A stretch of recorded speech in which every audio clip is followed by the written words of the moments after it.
ఈరోజు వీడియో ఏంటంటే చాలామంది యూకేకి వచ్చేవాళ్ళు ఇమిగ్రేషన్ అనేది టఫ్ ఉంటుందా ఈజీ ఉంటుందా అసలు ఏం అడుగుతారని అడుగుతున్నారు చాలామంది.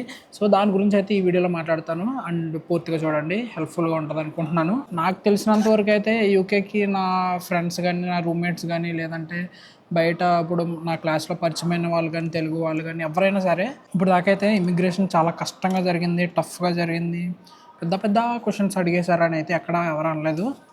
చాలా ఈజీగా ఉంటుంది మామ. యూఎస్ఏతో అయినా సరే చాలామంది యూఎస్ఏలో డిపోర్ట్ చేసి పంపించేస్తారంటారు, కానీ ఇక్కడ అస్సలు అట్లాంటి థాటే లేదు, అట్లాంటి డౌటే లేదనమాట.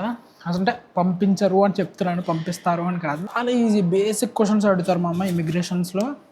అండ్ నేను ఇక్కడికి వచ్చే ముందు చాలా రీసెర్చ్ చేశాను, లైక్ యూట్యూబ్లో చూసాను, ఇంకా చాలామందిని అడిగాను, ఇక్కడికి ఉన్న వాళ్ళని అలా అడిగి చాలా తెలుసుకున్నాను.